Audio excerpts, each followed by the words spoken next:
Hello, everyone. I am Citizen Spokeswoman Rachel Lester. This is the daily briefing of the Israeli Citizen Spokespersons Office. We are live on YouTube, Instagram, and X, so please begin submitting questions in the chat. Search for the Israeli Citizen Spokespersons Office on all major podcast platforms for an audio-only version every day. And please like and subscribe, as it really helps us reach a wider audience.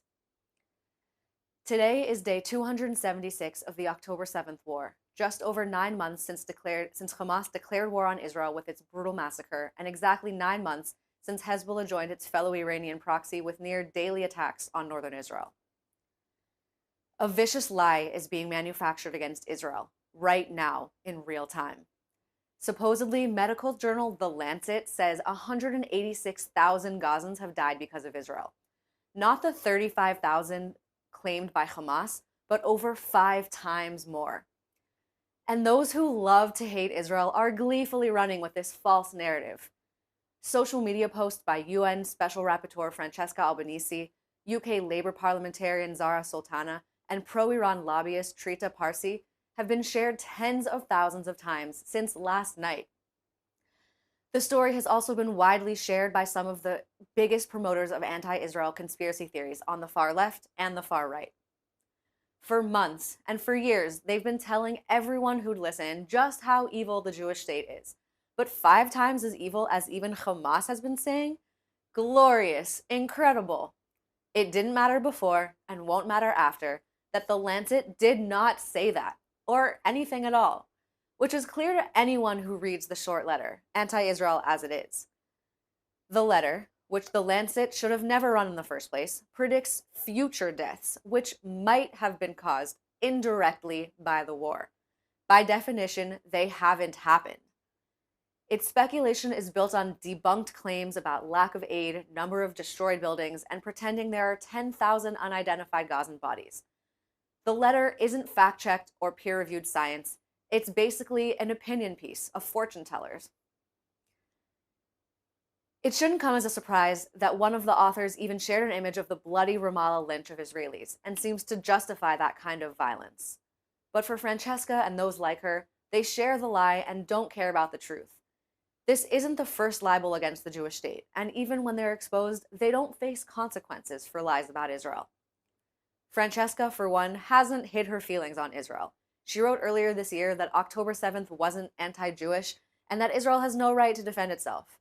And she still fills a UN role, though perhaps now she'll finally have to answer for alleged financial misconduct. People like her are happy to throw up any lie they can about Israel again and again, because like all anti-Semitic libels throughout history, their goal is to demonize and delegitimize. Once they brazenly lied about the Jewish people, and now they brazenly lie about the Jewish state. Now let's talk about the news on the ground. For the first time since January, IDF troops and tanks with air support have reinvaded Gaza City.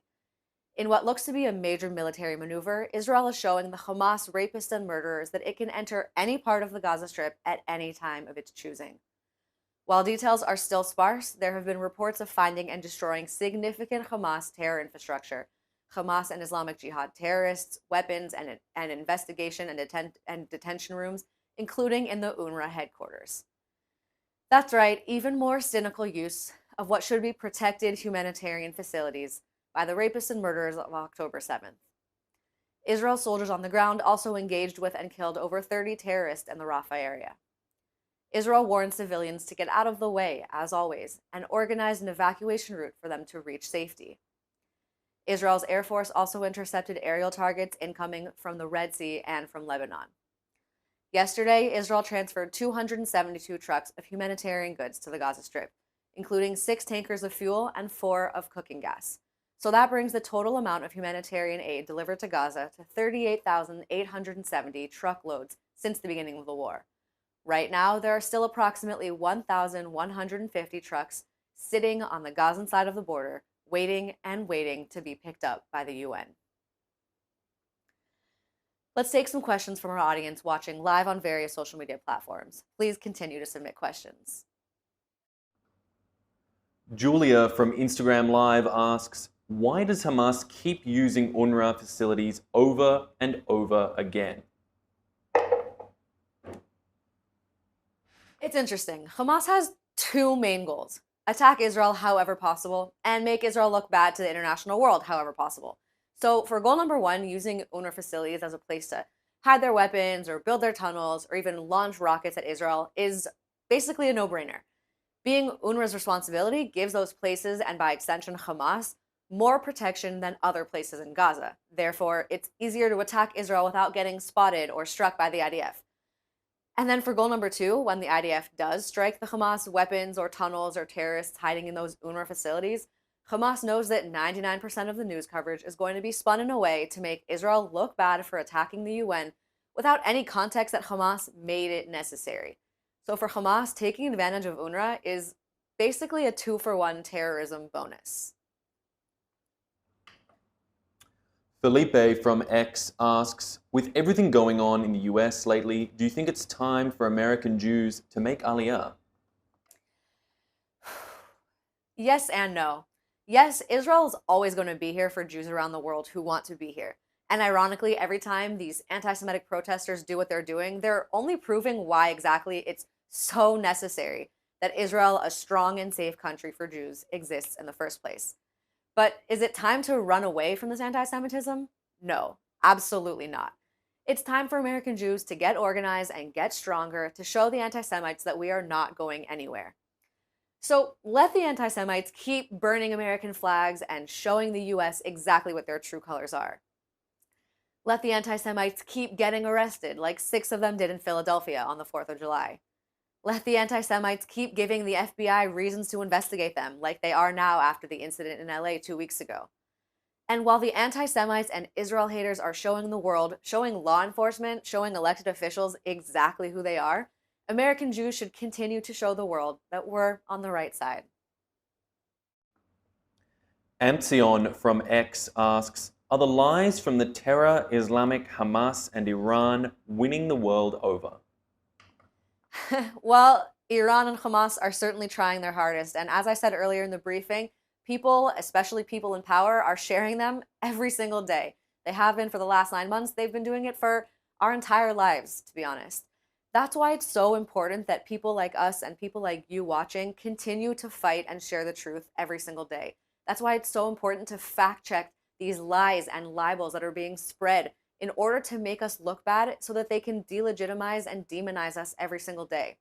That's why it's so important to show the world that they're wrong and that we're on the right side. Erdman from Instagram Live asks, when will the textbooks in UNRWA schools be exchanged for peaceful content? I guess whenever the US, the UK, the UN, leaders around the world decide to pressure Hamas into doing so, or to say, Hamas, it's really not up to you anymore, and to change the textbooks themselves. That's why it's so important to constantly be talking to your elected officials, constantly be voting for people in power who are going to make the right decisions about Middle East and the messaging that people in Gaza are growing up with. As far as when it's going to happen, I can only hope that it'll be tomorrow, but one day at a time. A question coming in from many of our viewers across our platforms, but can you please give any updates on the hostage deal that may or may not be on the table right now? I don't have much to say about the hostage deal right now. On Friday and Saturday, it looked like we had some promising signs from Hamas, and it looked like Israel was really reaching its goals in weakening Hamas and putting pressure militarily on them to acknowledge that we are not going to end the war until our hostages are home. And at the moment, we don't have exact updates on what's going on because sharing updates can often sabotage the deals or make Hamas pull back or make any number of things go wrong. So for the meantime, all we can do is pray that what the hostages deserve happens soon, which is that they'll all be brought home as soon as possible. Paul Saltz from Instagram Live asks, why is Israel's response to Hezbollah attacks so limited? That's a great question, and that's one that I've been asking myself every day for the exactly 9 months that these have been going on. Israel's response has been limited because nobody really wants a full-out war with Hezbollah. The Israeli people don't want a full-out war because it would be a disaster for us internally, and the Lebanese people don't want a war because it would be a disaster for them internally. Likewise, we don't want to have to bring Lebanon back to the brink of the disaster that Hezbollah brought on them in the Second Lebanon War in 2006. So I think the answer to that is Israel has been doing the absolute, walking this crazy line between response and no response in order to mitigate Hezbollah's capabilities and prevent them from being able to attack more and more Israelis every single day, but also not escalating things so that we're in a full-out war that none of us want. Especially because if we're the ones to launch a full-out war, then the world support would, as limited as it already is, would be against us even more. So Israel's really playing this crazy game, walking this crazy fine line that no other country in the world would ever be expected to walk as we are, between response and no response, in order to, address Hezbollah's capabilities as best we can without escalating it into a full-on war. And the last question today coming from Benji Lewis on Instagram Live, who asks, do we have any idea of when Hamas might be totally destroyed? Weeks, months, years? I wish I had an answer for you. And I think it depends on the way that the world continues to support or put pressure on what's going on in the Middle East right now. But I don't have an answer for you, unfortunately. Thank you so much for joining. Please tune in tomorrow at 3 p.m. Israel time, 8 a.m. Eastern time. Continue sending your questions to us in the DMs or wherever you're watching, and stay safe.